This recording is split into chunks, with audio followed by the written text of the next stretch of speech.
พระรัตนตรัยอันมีพระพุทธพระธรรมพระสงฆ์อันเป็นที่เคารพพระสักการะที่สูงที่สุดในชีวิตของผู้คนทั้งหลายโดยเสียงก้าวของข้าพเจ้าและขอถวายความเคารพนอบน้อมไว้สามายังครูบาอาจารย์พระเถรานุเถระพระภิกษุสงฆ์สามเณรพระสังฆาธิการสงฆ์สมณศักดิ์บัณฑิตนักปราชญ์ท่านผู้มีความรู้ทุกรูปทุกตนทุกองค์ที่รับฟังอยู่ณขณะนี้และขอเจริญสุขสวัสดีมายังพ่อเป้งอสนาญาติโยม ท่านผู้ฟังอันมีโยมพ่อโยมแม่พ่อมอนแม่มอนพ่ออุ้ยแม่อุ้ยปีป่าและอาท่านผู้ฟังผู้มีบุญทุกท่านที่ติดตามรับฟังธรรมะยามแรงทางสถานีวิทยุเพื่อการศึกษาพระพุทธศาสนาและวัฒนธรรม 104.5 เมกะเฮิรตซ์ออกจากห้องส่งวัดฝ่ายหินโดยความเมตตาธรรมของท่านอาจารย์พระครูสมุวิศวัตวรกิจโจผู้อำนวยการสถานีวิทยุแห่งนี้มาด้วยดีตลอดโดยความเคารพและแห่งสถานีวิทยุหนึ่งนั้นก็คือคลื่นธรรมะสีขาวชาวประชาโดยการนำของท่านอาจารย์พระครูอภิวัตรวัฒนวิกรมเจ้าวาดวัดปากทางเจริญอำเภอเดรอจังหวัดเชียงใหม่ นี่ได้ก็ริ้งสัญญาณไปส่งในเครือข่ายคลื่นธรรมะสีขาวชาวประชาเพื่อมุ่งหวังในการเผยแพร่พระพุทธศาสนาไปสู่ประชาชนอย่างต่างอำเภอต่างจังหวัดทุกสถานีวิทยุที่รับฟังอยู่ณขณะนี้ขออนุโมทนาขอบคุณมาณโอกาสนี้โยมพ่อโยมแม่วันนี้เราก็มาอยู่รับฟังกันเมื่อตะกี้ก็3 โมง 4 โมงอยู่96ตอนนี้ก็มาอยู่ที่ 104.5 เมกะเฮิรตซ์เอามารับฟังกันต่อเกี่ยวกับนานาสารธรรมสิ่งที่มันเกิดขึ้นและเป็นสิ่งที่คนเฮานั้นจะมีแห่งความว่าการศึกษาธรรมะโดยความเป็นธรรมชาติของผู้คนเฮานั้นเกิดขึ้นโยมพ่อโยมแม่เป็นสิ่งที่วันนี้จะได้อู้จ๋าให้โยมพ่อโยมแม่นั้นได้รับฟังเกี่ยวกับคำว่าความสงบนิ่งสยบความเคลื่อนไหวโยมพ่อโยมแม่เป็นสิ่งที่ผู้คนเฮานั้นบางครั้งบางคราวเฮาก็ได้ดูต้นแบบและแบบอย่างที่องค์สมเด็จพระสัมมาสัมพุทธเจ้าบรมครูสมเด็จพ่อของเฮาได้ทำเป็นแบบอย่างนั้นเกิดขึ้นหลายครั้งต่อหลายครั้งสิ่งที่เราจะเห็นได้ว่าพระองค์นั้นได้เกิดแห่งความสงบนิ่งในการบางครั้งบางคราวได้ฟันฝ่าอุปสรรคต่างๆนานามีกระทั่งพราหมณ์ในยุคครั้งพุทธกาลที่เกิดขึ้นกับพระพุทธองค์มีพราหมณ์ตลอดจนถึงเจ้าลัทธิครูลัทธิต่างๆมาด่าทอว่ากล่าวในว่าพุทธองค์ว่าเป็นนั้นเป็นนี้ไปหลายสิ่งหลายอย่างนั้นเกิดขึ้นศรัทธาญาติโยมทั้งหลายแม้กระทั่งด่าพุทธองค์เป็นอุดเป็นลาเป็นคนบ่ฮู้ว่าไปสารพัดอย่างที่สิ่งที่มันเกิดขึ้นแต่พระองค์นั้นก็เกิดแห่งความสงบนิ่งและเป็นสิ่งที่จะเห็นได้ว่ามีครั้งหนึ่งพราหมณ์นั้นได้ด่าพระพุทธองค์จนเสียหายต่างๆนานาเกิดขึ้น จนกระทั่งพราหมณ์นั้นได้มีความอิจเหนื่อยในกันดาแล้วพระพุทธองค์ก็ถามว่าท่านพราหมณ์เหนื่อยหรือเนี่ยเนาะแล้วก็ได้ด่าว่าทำไมพระองค์ยังมามีการตอบโต้ใดๆทั้งสิ้นพระองค์ก็บอกว่าพราหมณ์ถ้าสิ่งของที่แขกเอามาต้อนรับถ้าเราเอาสิ่งของมาต้อนรับก็คือหมายถึงเขาว่าถ้าเจ้าของบ้านเอาสิ่งของมาต้อนรับแต่แขกปักกินของสิ่งนั้นจะเป็นของใครก็คือพราหมณ์เขาว่าเป็นเจ้าของที่จะต้องเอากลับยังเรือนของตัวเองคำอู้คำจาของพราหมณ์ก็เป็นเช่นนั้น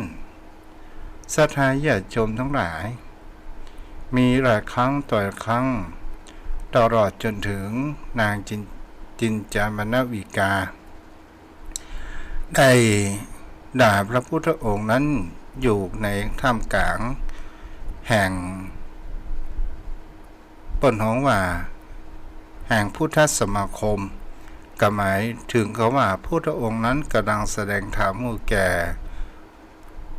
บริษัททั้งสี่อยู่ก็หมายถึงแสดงธรรมให้กับพี่น้องศรัทธาชาวบ้านนางจินมิกานั้นก็บอกว่าทำไมพระองค์มัวแต่สั่งสอนอย่างชาวบ้านยังมาสนใจเมียของตัวเอง นางจินมิกานั้นก็ได้ว่าไปต่างๆนานาว่าตัวเองนั้นได้อุ้มท้องกับพระสมณโคดมศรัทธาญาติโยมทั้งหลายพระองค์นั้นก็สยบนิ่งแล้วก็ได้ตรัสตอบว่าดูก่อนน้องหญิงเรื่องนี้เป็นเรื่องที่รู้เรากันสองคนศรัทธาญาติโยมทั้งหลายนางจินวิกานั้นก็ได้เกิดแห่งความแพ้ภัยเกิดขึ้นก็ได้สิ่งที่มันผูกมัดที่ท้องแล้วก็ได้หล่นออกมานางจินวิกานั้นก็ได้รับความอับอายต่างๆนานาชนเทอรลีสูบเกิดขึ้นมีหลายครั้งเห็นมาคันธิยาในเรื่องสมาวดีเกิดขึ้นศรัทธาญาติโยมทั้งหลายนางมาคันธิยาบุคคลคนนี้เป็นสิ่งที่จังหันได้ว่าได้ผูกอาฆาตอย่างสมณโคดมองค์สมเด็จพระสัมมาสัมพุทธเจ้าบรมศาสดาของเขาในครั้งที่พ่อนั้นได้ไปเที่ยวหาสามีคือกับภรรยาได้ไปพบพระกับพระพุทธเจ้าและพระพุทธเจ้าก็ได้ตรัสว่าท่านพราหมณ์ลูกเธอว่าลูกของพราหมณ์ก็บอกว่าลูกของเรานี่เป็นผู้สวยงามในเมืองแห่งนี้จะควรที่จะคู่กับผู้มีบารมีอย่างกับท่านองค์สมเด็จพระสัมมาสัมพุทธเจ้าก็ได้บอกว่าลูกท่านนั้นหายังความงามบ่เท่ากับลูกพญามารอันมีสามองค์ก็คือราคะและเป็นสิ่งที่จะเห็นได้ว่าความงามต่อเทียบกับธิดาของพญามารลูกท่านแม้สิ่งที่ปลายเล็บเฮาก็บ่สามารถที่จะติต้องได้รูปของท่านนั้นเต็มไปด้วยมูดศรัทธาญาติโยมทั้งหลายนางมาคันธิยานั้นก็ได้ผูกใจเจ็บจนได้ไปเป็นพระมเหสีของพระเจ้าปาเสนทิโกศลเกิดขึ้นศรัทธาญาติโยมทั้งหลายและก็ได้ผูกอาฆาตองค์สมเด็จพระสัมมาสัมพุทธเจ้าผู้คนนั้นไปด่าไปว่ากล่าวเป็นสิ่งที่จะหันได้ว่าผู้คนที่ไปด่านั้นกาด่าอย่างใดก็ตามก็มามีความสำเร็จนั้นเกิดขึ้นก็ได้ผูกอาฆาตนางสมาวดี ว่าเป็นอันเทวสิกเป็นลูกศิษย์ลูกหาองค์สมเด็จพระสัมมาสัมพุทธเจ้า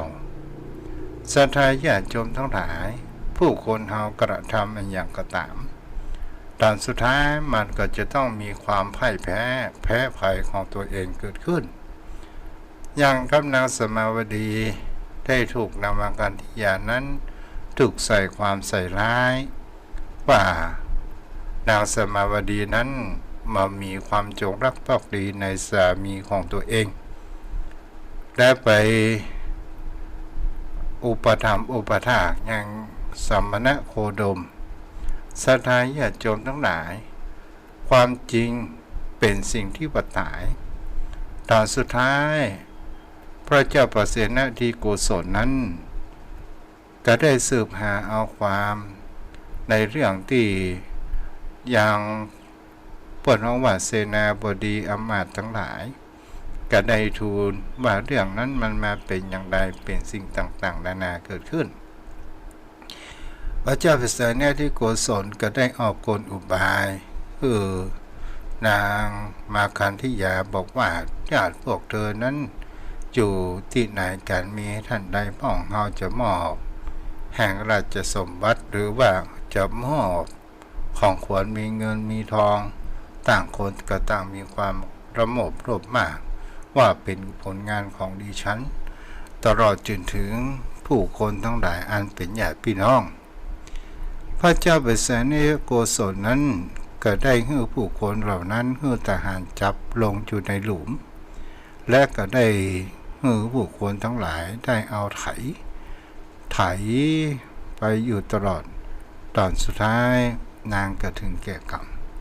นี่แหละเป็นสิ่งที่ผู้คนนาว่าความสงบนิ่งย่อมสยบแห่งความเคลื่อนไหว บางครั้งบางคราวมันก่อให้เกิดเฮานั้นได้เรียนรู้ในสิ่งที่มันเกิดขึ้นบางครั้งบางคราวเป็นสิ่งที่ผู้คนเฮานั้นอาจจะมีการใส่ร้ายต่างๆนานาเกิดขึ้นยมพ่อยมแม่มาอู้ต่อในเรื่องแห่งคำว่าผู้เห็นโทษของเงินทองและกามศรัทธาญาติโยมทั้งหลายโยมพ่อโยมแม่มีพระภิกษุณีนั้นรูปหนึ่งชื่อยาสุภาศรัทธาเพิ่งเป็นธิดาของนายช่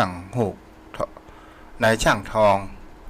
ผู้อันมีแห่งคำว่ามั่งค่าเงินตาต่างๆนานานั้นเกิดขึ้นในสิ่งเหล่านี้น่ะโยมพ่อโยมแม่เป็นสิ่งที่ผู้คนเฮาก็ลองมีความพิจารณากันไปโดยว่าคำว่ากามเป็นสิ่งที่มันก่อให้เกิดแห่งความเย้ายวนทางตาหูจมูกลิ้นกายใจของคนเฮาก่อให้เกิดแห่งความอยากได้อยากมีอยากเป็นอยากเอามายึดเป็นตัวของเฮามายึดเป็นของเฮาเองในเรื่องนี้เป็นสิ่งที่บางครั้งบางคราวผู้คนเฮานั้นเฮาก็มีความเข้าใจว่าเงินมันเป็นสิ่งที่มีค่ามัน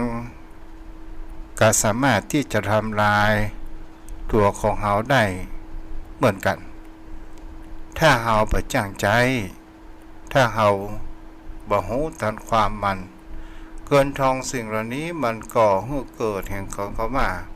สามารถที่จะคำว่าฆ่าพี่ฆ่าน้องฆ่าวงตระกูลฆ่ามิตรสหายของเฮานั้นได้ในเรื่องของธิดาของนายช่างทองในที่นี้เกิดขึ้นในกรุงราชคฤห์ศรัทธาญาติโยมทั้งหลายและนางก็มีแห่งเขาว่ามีความเพียบพร้อมทั้งความสวยงามเรียกว่ารูปสมบัติพร้อมเงินตราต่างๆนานานั้นเกิดขึ้นนางได้เกิดออกมาจนรู้เรียงสาโดยความเป็นสาวนั้นเกิดขึ้นก็ได้ไปฟังธรรมแห่งองค์สมเด็จพระสัมมาสัมพุทธเจ้าในตอนนั้น พระองค์นั้นเสด็จไปแห่งกรุงราชคฤห์ตกมาวันหนึ่งนั้นนางก็ได้มาฟังธรรมแล้วก็เป็นสิ่งที่จะเห็นได้ว่าในตอนนั้นพระพุทธองค์นั้นมีอินทรีย์แก่กล้าแล้วธิดาของนายช่างทองก็ได้ฟังธรรมและเกิดแห่งความเลื่อมใสในตอนนั้นพระองค์นั้นได้ตรัสเรื่องแห่งคำว่าอริยสัจสี่ที่เหมาะสมอัตยาศัยฟังแล้วนางก็ได้ตั้งอยู่โสดาปัตติผลเกิดขึ้นศรัทธาญาติโยมทั้งหลายแล้วนางก็ได้เห็นโทษแห่งการครองเรือนก็คือฆราวาสวิสัยนางก็เลยมีการที่อยากจะออกบวชในสำนักของภิกษุณีก็คือสำนักของพระนางประชาบดีโคตมีอันเป็นพระพิณานางเกิดขึ้นศรัทธาญาติโยมทั้งหลายอู้ถึงเรื่องว่าพระภิกษุณีในที่นี้เนี่ยพระพุทธศาสนาถ้าหาอู้ไปแล้วแห่งความเสมอพรากแห่งเขาว่าให้โอกาสพระองค์นั้นถ้าหาไปอู้ไปแล้วก็คือเป็นแห่งเขาว่าการเมืองก็ว่าการปกครองแห่งเขาว่าประชาธิปไตยบัดได้มีความกีดกั้นขวางในการที่คนทางเพศนั้นออกบวชก็คือเพศผู้หญิงนั่นเองมีพระพุทธศาสนาเป็นศาสนาแรกที่ได้ให้โอกาสผู้หญิงได้เข้ามาบำเพ็ญเพียรเป็นพระภิกษุณีนั้นเกิดขึ้นศรัทธาญาติโยมทั้งหลายเมื่อนางธิดาของนายช่างทองได้มาอยู่สำนักพระภิกษุณีแล้วก็ได้ประพฤติศีลปฏิบัติธรรมจนได้บรรลุแห่งเขาว่าเป็นพระอรหันต์นั้นเกิดขึ้นและก็เป็นสิ่งที่จะเห็นได้ว่าในพวกวงตระกูลอันจะเป็นพ่อแม่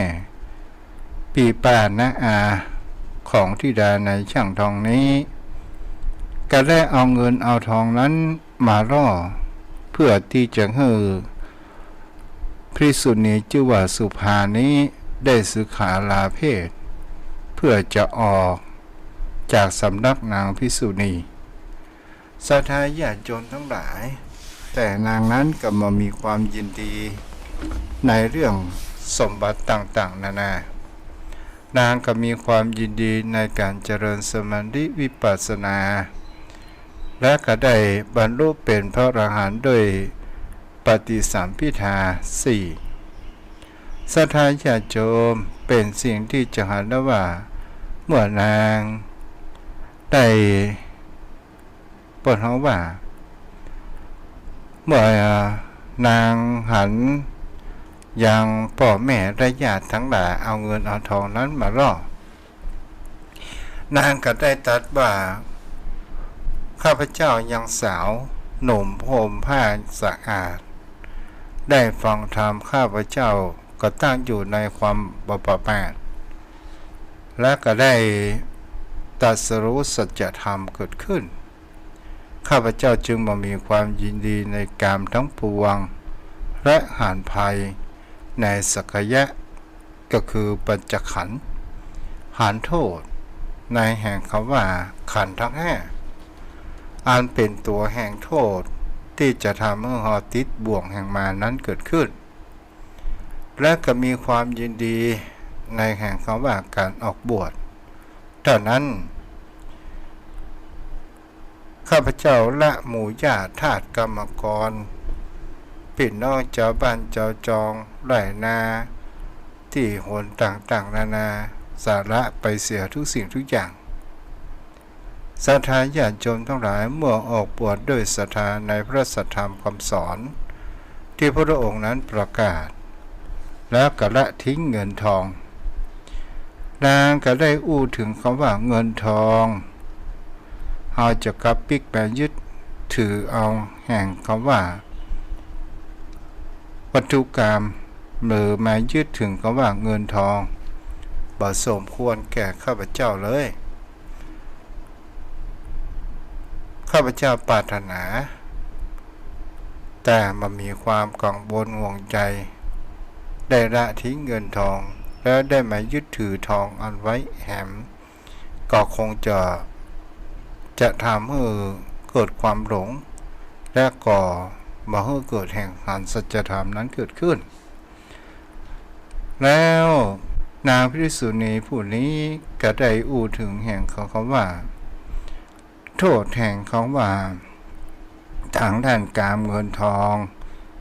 ได้อู้จาว่าสมณะเป็นควรที่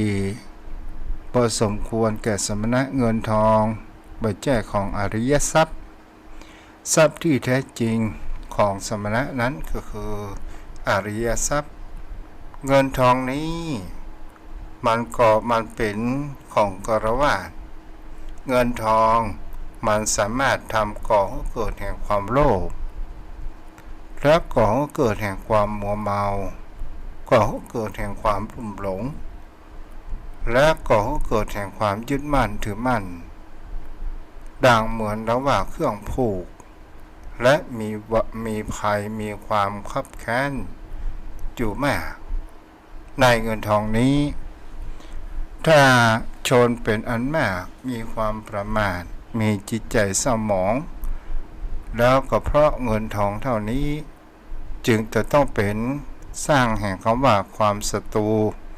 โดยโมโหตัวมีความวิวาทะบาดหมางด่ากล่าวว่ากันตลอดจนถึงถูกฆ่าถูกจองจำต้องโทษตัดมือเป็นต้น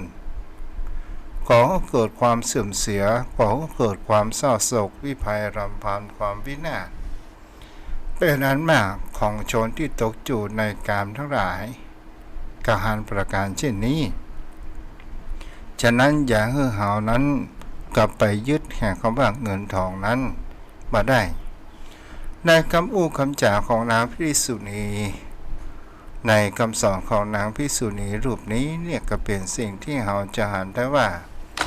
เงินทองทรัพย์สินสมบัติวัตถุที่อันเป็นกามวัตถุทั้งหลาย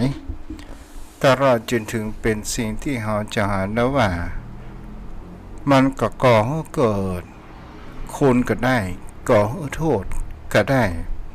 ก่อให้เกิดเพศภัยอันตรายต่างๆก่อให้เกิดการทะเลาะวิวาทต่างๆเกิดขึ้นนั้นก็ได้ก็เพราะว่าเงินทองเป็นสิ่งที่คนเรานั้นเกิดแห่งความรุ่มหลงเพราะว่าโดยความคิดว่าเรามีเงินมีทองแล้วเราจะมีความสุขและเราจะมีสิ่งที่เราตั้งใจหวังแต่บางครั้งบางคราวมันก็ไม่ได้เป็นคำตอบ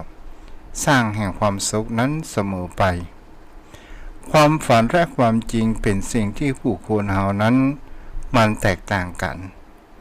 ความฝันนั้นเป็นความสิ่งที่มีความเพ้อเป็นสิ่งที่มีความเรื่อนรอยเป็นสิ่งที่มันมามีความจริงเกิดขึ้นยมพ่อยมแม่เป็นสิ่งที่ผู้คนเฮาทั้งหลายบางครั้งบางคราวเฮานอนรับฝันหันถ้าเฮาได้นอนรับฝันหันว่าเฮาได้เงินได้ทองมีเงินมีทองมีทรัพย์สินสมบัติอยู่มากมายเฮาก็เกิดความชื่นใจในตอนที่เฮาฝันแต่เฮาตื่นมาแล้วเฮากลับอยู่โรคแห่งความจริงในสิ่งที่เฮาฝันนั้นมันบ่เกิดขึ้นอย่างสักอย่างศรัทธาญาติโยมทั้งหลายถ้าเฮาอู้ไปอู้มาแล้วเฮาก็พอว่าแม้เงินทองของเฮาแม้ทรัพย์สินสมบัติที่เฮานั้นยามเมื่อชีวิตเฮาเป็นผู้คนนั้นมันมีอยู่ทรัพย์สินเงินทองนั้นมันมีอยู่แม่แต่ก็บ่สามารถที่จะติดตามตัวของเฮาไปในภพภูมิข้างหน้านั้นได้และก็เป็นสิ่งที่ก่อให้เกิดแห่งความว่าให้เกิดแห่งความยึดมั่นถือมั่นก่อให้เกิดแห่งความหลงตลอดจนถึงการบ่ฮู้จักชื่อตัวเก่าอย่างเช่นเป็นสิ่งที่เราจะเห็นได้ว่าบุคคลผู้มีฐานะ ลูกหลานบุคคลผู้มีฐานะก็ตามบางครั้งบางคราวมีความกลางเกิดขึ้นตำรวจถามว่าขออนุญาตดูใบขับขี่คนขับรถก็บอกว่างูก่อห้าเป็นลูกไผ่เนี่ยศรัทธาญาติโยมทั้งหลายบางครั้งบางคราวเขาว่างูก่อว่าห้าเป็นไผ่ข้าเจ้าของยังหมอหูศรัทธาญาติโยมทั้งหลายแล้วบุคคลอื่นจะรู้หรือไม่เงินทองบางครั้งบางคราวถ้าเฮาก่อให้เกิดในการที่เฮามีความประมาทมันก็ก่อให้เกิดความพินาศเมื่อมีความพินาศเงินทองก็สูญหายก็ก่อให้เกิดความพิภัยรำพาและเกิดแห่งความสมองเกิดขึ้นบางครั้งบางคราวก็อยากจากการเป็นญาติมิตรกลับกลายเป็นศัตรูและก็เป็นสิ่งที่จังหันนะว่ามันสามารถที่ทำลายทั้งมิตรทำลายทั้งวงตระกูลถึงจะเป็นพี่เป็นน้องก็ตามและก็เป็นสิ่งที่เราจังหันนะว่าเหมือนลูกศรอาบยาพิษที่มันฝังไว้ในจิตในใจของเรานั่นเองบุคคลผู้ใดก็ตามในสิ่งที่เราดำเนินชีวิตถ้าเราใจชีวิตอย่างของเรานั้นมีคุณค่าเราบ่เพ้อฝัน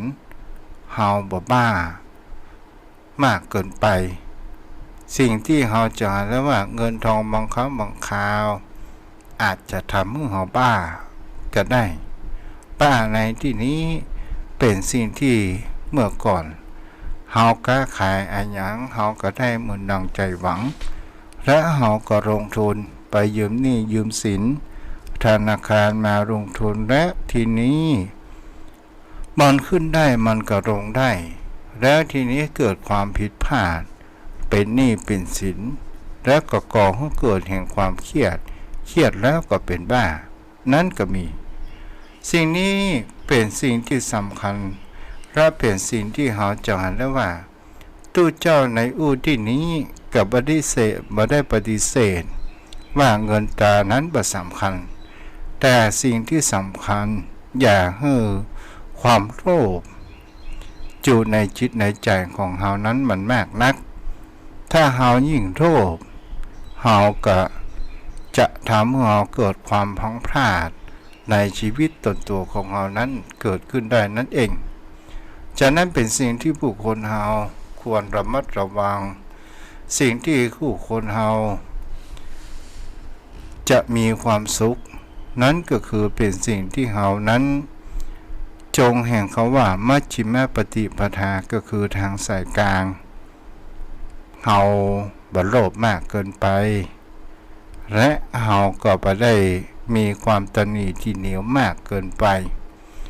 ใจคือแจ้งใจก็ก่อให้เกิดเฮานั้นเกิดความสบายใจเกิดขึ้นเหมือนกับธิดา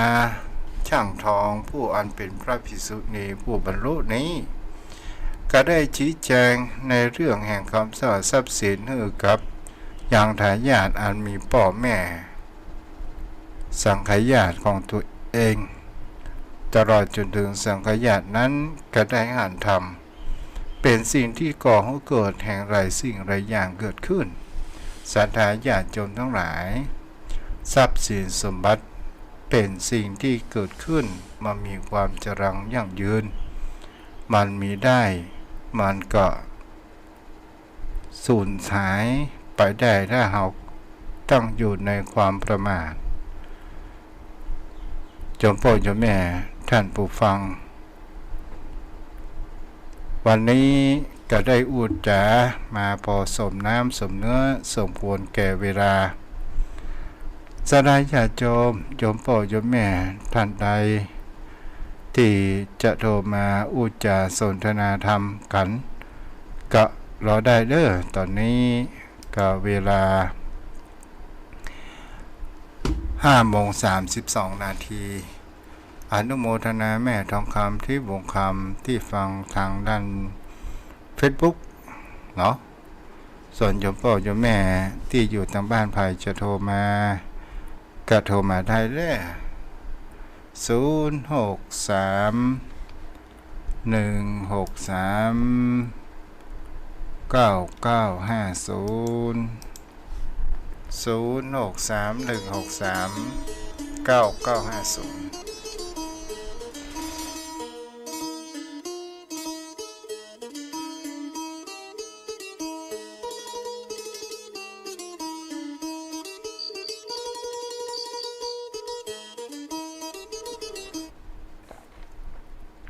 เจริญพรป้านานครับขอเก็บกราบแต่ไตรไวสาในเมตตาธรรมท่านเจ้าด้วยความเคารพอย่างสูงยิ่งครับท่านพระคุณเจ้าวันนี้2ธรรมะขอธรรมะ2นะท่านเจ้าเนาะ เจ้า โอ้วันนี้เอา วันนี้ครับภาระเนาะท่านเจ้าเนี่ยการใส่นี่เนี่ยยันอิดหน่อยนะท่านเจ้า เพราะว่าจะได้กันใส่นี่ก็คือเปิดขอแหลกเวลาอย่างที่เก้าหกตอนนี้ทุระก็ว่าติดนี่เปิ้นกล้าวันนี้มาแตนเปิ้นนี่ โอ้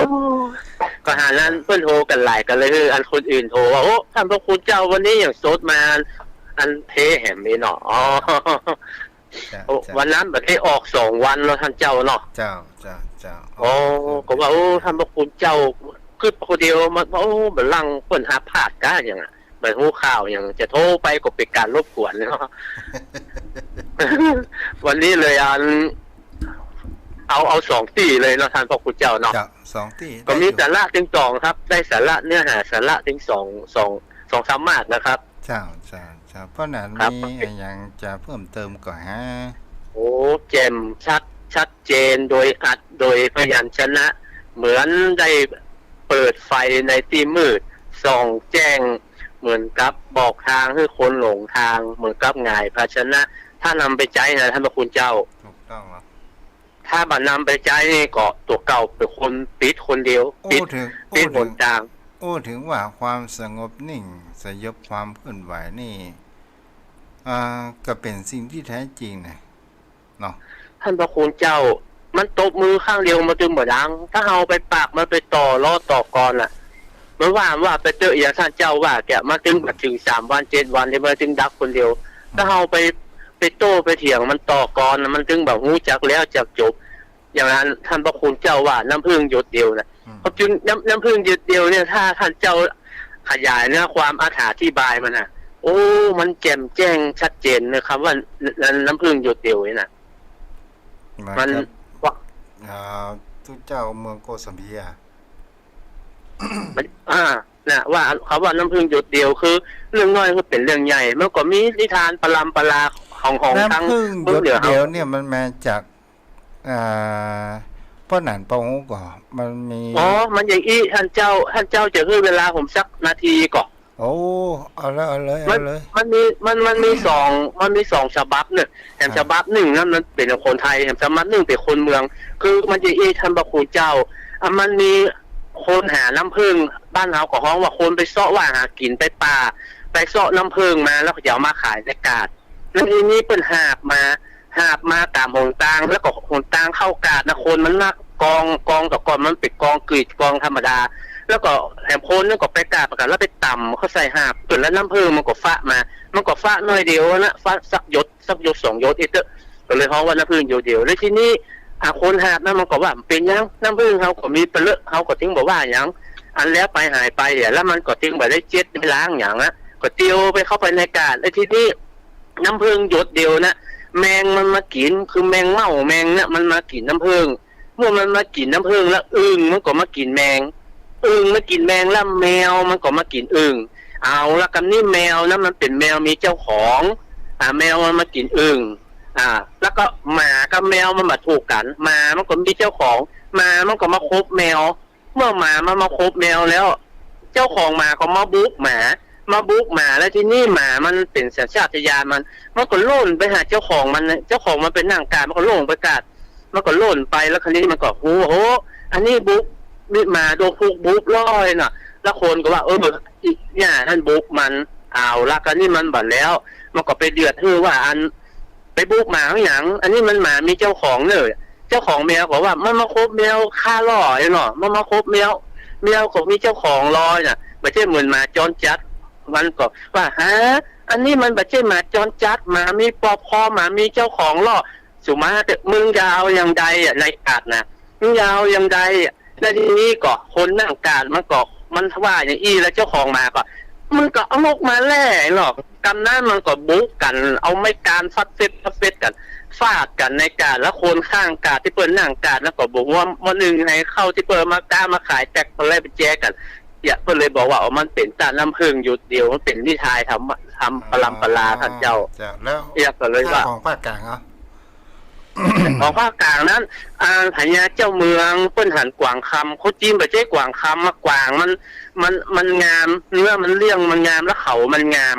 แล้วพญาเจ้าเมืองก็ว่าโอ้ข้าได้กวางตัวนี้คือจับเป็นบ่คือจับตายแล้วก็หมู่คนตั้งหลายเสนามาก็จะไปเนี่ยใดหาก็หันมันมาที่ปืนเกาไม้มันก็มาเลียเกาไม้มันชอบมาเลียที่ต้นไม้เพราะอันอย่างเป็นว่าคนขึ้นน้ำผึ้งเอาน้ำผึ้งไปยดเขาใส่ใบไม้โยเดียวนะไอ้นี่มันก็มาเลียหั่น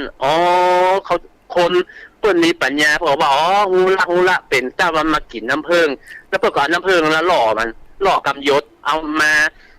แหมสัก 4-5 เม็ดมันมาหั่นใบไม้มันก็มาเลียน้ำผึ้งเพื่อก็ล่อมาแหมล่อมาเข้ามาถึงในประตูวังแล้วก็ปิดประตูวังไว้แล้วก็ช่วยกันยับเนี่ยมาเป็นเพราะน้ำผึ้งตัวเดียวนั้นที่เป็นล่อกวางเข้าเมืองได้ครับตัวแรกนี่น้ำผึ้งทำปางผู้คนพิษกันครับน้ำผึ้งคนพิษกันนี่เป็นตายเพราะน้ำผึ้งหยดเดียวตายเพราะน้ำผึ้งหยดเดียวหลงเนาะหลงว่าน้ำผึ้งที่มันโยดมาแล้วก็คนมีปัญญาก็มันมากินน้ำผึ้งไม่เหมือนเนี่ยเขากับน้ำผึ้งนั้นหล่อมันก็เลยกินน้ำผึ้งมาจนถึงมันก็ได้2 ทางเนาะก็ได้2 ทางให้ท่านพระครูเจ้าครับกับแต่ใจประสานในเมตตาธรรมท่านเจ้าด้วยความเคารพอย่างสูงครับท่านพระครูเจ้าอนุโมทนาตัวเด้อปนานที่โทรมาได้ความรู้แหมจัดนักเนาะกบน้อยคอยรักได้ฟังเฟซบุ๊ก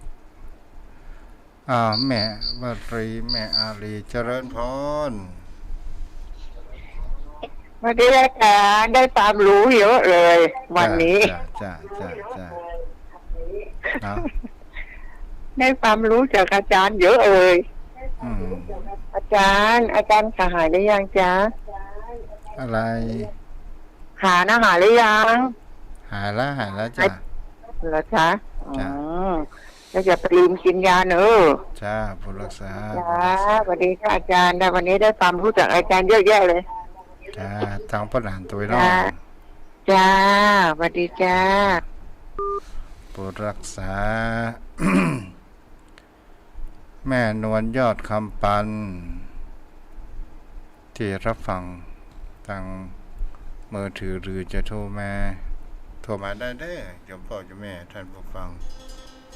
พัดลูกกับแม่ฟังแหม3 โมงถึง 4 โมงก็96 5 โมงเย็นจนถึง 6 โมงก็104.5 กับคลื่นสีขาววันนี้คลื่นสีขาววันได้ยินสักสายเด้อเนาะถ้าฟังอยู่ก็โทรมาได้เด้อ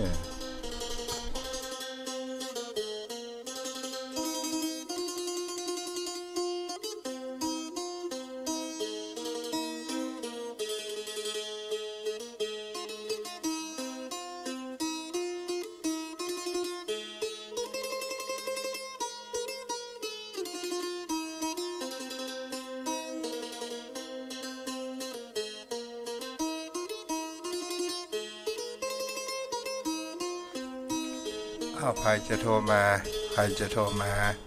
ถ้าโทรมาได้ในตอนนี้เวลาอันมีค่าเนาะเจริญพรแม่บัวบนนี่มาโชคค่ายเพลงเห็นมั้ยจ๊ะหมดเองก็เฮ้ยในเมื่อกองเชียร์กับต้อยมาขึ้นนี่เห็นมั้ยแน่กะแม่มีกำลังกับกองเชียร์แน่กะไม่ใช่กำลังอย่างงี้พ่ะมาเปิดฟังมาเพลงจะแซวสักหน่อย คุณบอกว่าสาวเชือกแล้วนะยังสู้อยู่เฮ้ย เออ ผูกเอาหำเนาะผูกเอา ผูกแหมผูกแหม ผูกแหมผูกชกต่อ มีเปลือกลมเนี่ยมีเปลือก ล้มหลวง ต้องประเกตตู้เจ้าแม่กำลังย่างดีกี่ข้าวแรงเลยเนาะ เจ้าดีแล้วใกล้6 โมงแล้วดู นั่นน่ะเจ้าสัตว์ตู้เจ้า เจ้าผู้รักษาเจ้า0631639950 แม่ทองคำแต่เรื่องใบไม้ใบขับขี่อย่างไรแม่ลงไปละปัดว่าลำปูนฝนตกตะกาเจริญพร เจ้าไว้สาเจ้า แม่คำนวณว่าจะได้แม่นวลว่าอย่างไรพ่อง ได้ความหัวแห่งจะนั่งเนาะได้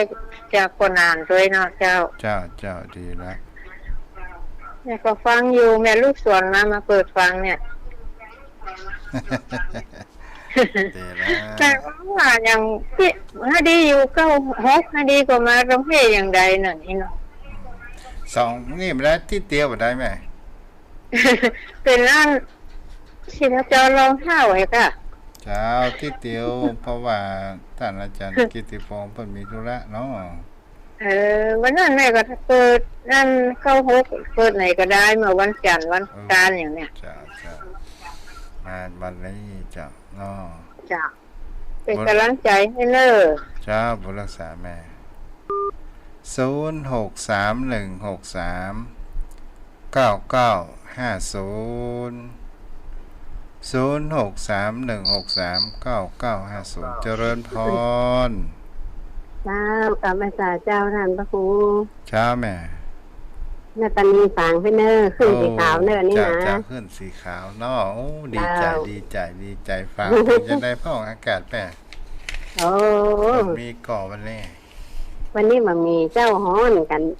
นขนาด2 วันแล้วเจ้า เจ้า มันมีส่งแล้วเนาะมันของมันก็แน่นะเจ้าเนาะ โอ้ทุกสิ่งทุกอย่างมันมีความเจริญและอย่างยืนมันตามรักธรรมของพระพุทธเจ้าเนาะมันมีอย่างเสี่ยงเป็นที่เที่ยงแท้ทุกสิ่งทุกอย่าง จะเหมือนดังเดิมก็คงจะเป็นไปได้ยากเนาะทุกสิ่งทุกอย่างมันเหมือนดังใจที่เราหวังเนาะเจ้าบุญรักษาแม่เด้อแม่เป็นกำลังใจให้ท่านนะเจ้าบุญรักษากลับไปสาเจ้า0631639950 แม่ศรีพันธ์แม่ทองคำที่วงคำลำพูนฝนตกนะแม่เจ้าฮะตกตกนักก่อตกเป็นยำอ๋อจะตกเป็นยำมืดมาแล้วก็ลมมาก็ได้ก็ตกไม่เห็นมือใหญ่ค่ะแต่มันก็เย็นมันบ่ฮ้อนนะเจ้าอ๋อดีเจ้าคือประเจ็ดตกกระเจ้าฝนวันนี้เป่งซิ่งเร่งแดดฮ้อน34 องศาเนาะอุ้ย34ก็ฮ้อนนะกระเจ้าเนาะก็ฮ้อนนะกะแต่ใจเย็นเนอะแต่ฮ้อนจังมันเตอะจ้าบุญรักษาได้แม่เด้อเจ้าไว้สาวเจ้าเป็นกำลังใจเด้อสาธุ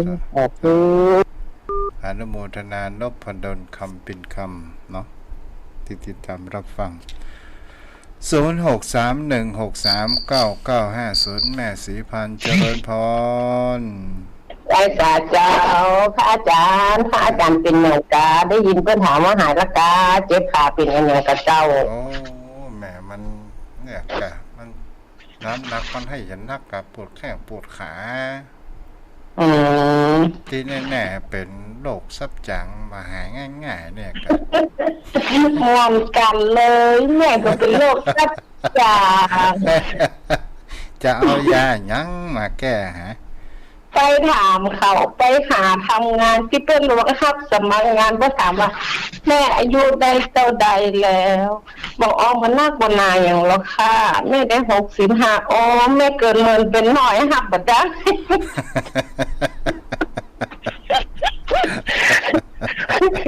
แม่เกินเมินไปหน่อยฮับบ่ได้เกินเลยหรอกอ๋อตายละ เป็นยังแม่มีเงินเดือนกินเนาะจ้า อาจารย์ดูแลตัวเองให้ดีนะค่ะ จ้าบุรักษาเด้อแม่ศรีพรเจ้า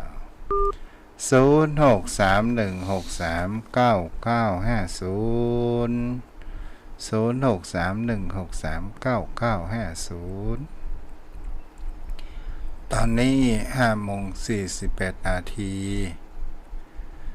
วันเวลาผ่านไปตอนนี้พระอาทิตย์จะรับขอบฟ้าจ้าลงไปหน่อยนึงแล้วก็ปันแจ้งเหมือนกันโยมพ่อโยมแม่ฉะนั้นอายังแฮมนะแม่ โอ้ประตามจบสักกรรมโทรศัพท์อาจารย์ดูแลตัวเองให้ดีเนอะไว้เดี๋ยวแม่มีอันนั้นเดี๋ยวไว้แม่หางานทำแม่ได้มีทรัพย์แม่ประจางแม่จะทำบุญไปกับอาจารย์สวยจ้าขอแม่มีสุขภาพแข็งแรงก็พอแล้วแม่ทรัพย์มันหาได้อยู่เนาะถ้าสุขภาพแข็งแรงจ้าบุรักษาวันนี้ก็ค่อยเป็นอันยังมาหุบอ่อนๆแอๆเหมือนกันเนาะแม่ไม่ว่าถ้ามันเป็นเร็วไปเร็วก็ดีนะก็ต้องทำใจแล้วว่าอากาศแม่อากาศมันเปลี่ยนแปลงกันเดียวกับร้อนกันเดียวกับหนาวกันเดียวกับฝนตกกันเดียวกับแดดออกจ้าวันนี้ประกาศว่ามีฝน10%ตกเชียงใหม่ในห้องสอนว่ามันจะมีว่าฝนมันจะตกกว่า10%นี่เชียงใหม่ตกลำพูนพุ่นโอ้ก็ตกอย่างลำพูนน่าจะตกเชียงใหม่มั่งโอ้มันมาถึงคิวฮอเตอร์ดูเทวดาเอาใจมาถูกนะไม่ร้องไม่ร้องให้ฝนเนี่ยนะน่ากะจ้าท่านกันอย่าลืมดูแลตัวเองเนอะดูแลสุขภาพร่างกายตัวเองให้ดีตัวเลยค่ะจ้าบุญรักษาได้แม่ได้เป็นห่วงอยู่เสมอค่ะอนุโมทนาขอบคุณวันนี้มีภาระกำลังแข็งแรง0631639950 ไผจะโทรมาไปมาสถานญาติโยมทั้งหลายถึงในผลการแห่งการรับฟังก็มีโยมพ่อโยมแม่ท่านผู้ฟังที่เพิ่นได้โทรมาก็มีหลายท่านหลายคนถ้าเฮาไปแล้วมันก็เหมือนกับคนมาวัดเหมือนกันแม่ได้กันหน้าเดิมๆหน้าใหม่ถึงบ่แม่แต่โยมพ่อโยมแม่ที่รับฟังแล้วบ่ได้โทรมาก็มีหลายเนาะที่รับฟังแล้วก็โทรมาส่วนใหญ่มันก็มีเก่าเฮาไปถึงอย่างกับมาวัดมาวาเนี่ยมันต้องมามีเพิ่มเมก็หน้าเดิมๆตลอดจนทำการทำงานก็ตามแม่นแม่นป้านานขอมายืนยันกันบ่0631639950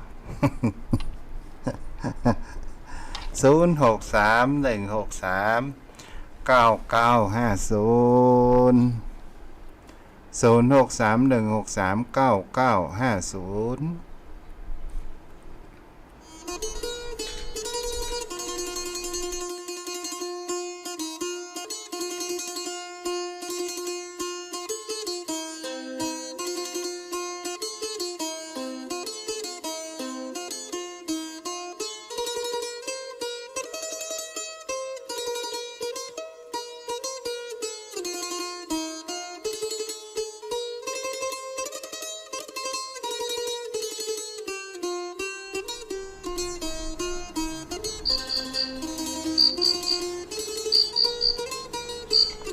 เจริญพร ซอยสาเจ้า จ้า ฟังอยู่เลยจ้าแต่ว่าการโชว์เบอร์ไปก่อนเวลานั่นน่ะ เจ้า เปิดมา วันนี้ก็ วันพัดวันศุก วัน ร์ นี้มานอนรับไปอ่ะ ตื่นมางั้นจบไป วันนี้ตัวมาเมตื่นมา104เลยจ้ะ น่ะดอกอย่างก็ เจ้าของแม่บอกให้ได้ยินอ่ะ เบอร์โทรศัพท์อ่ะ อ๋อได้ยินกับประเด็นนี่ เจ้า จ้าจ้า เพื่อนเลิกเป็นกำลังใจนะเจ้า จ้าบรักษาแม่ปลอดภัยพึกเนาะเจริญพร0631639950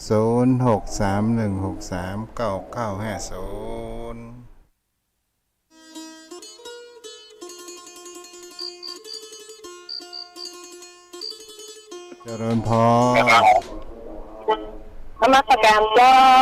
จากหลังจากเป็นสาวอำเภอแม่อายเจ้า ขึ้นสีขา ฟังเห็นเลยเจ้า เจ้าโอ้อนุโมทนาดีใจเด้อ เจ้าให้กำลังใจนะเจ้า เจ้า ฟังอยู่เจ้าสองซุกแล้วเนาะเตียนประกันได้อันโทรแล้วเจ้า เจ้าแม่นละ เจ้าให้กำลังใจนะเจ้านมัสการเจ้า อนุโมทนาเด้อ ครับ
โยมพ่อโยมแม่ท่านผู้ฟังมามีไผ่โทแม่ทุกเจ้าก็จะบัดฟังตรงไว้เพียงตั้งอีเดอร์ท่านอาจารย์ก็มีสปอร์ตเปิดสปอร์ตได้ด้วยนะครับเนาะเจ้าพ่อเจ้าแม่วันพระองค์นี้ก็มาติดตามรับฟังกันใหม่วันนี้ก็ขออนุโมทนาบุญที่โยมพ่อโยมแม่รับฟังและให้กำลังใจและโทรมารับติดตามทาง Facebook ขออนุโมทนาทุกท่านทุกคนขอเจริญพร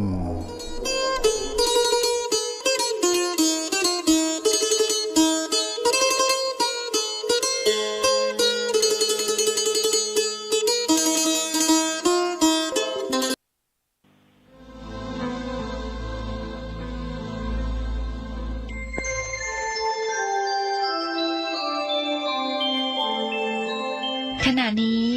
ท่านกำลังฟังสถานีวิทยุกระจายเสียงพระพุทธศาสนา FM 104.5 เมกะเฮิรตซ์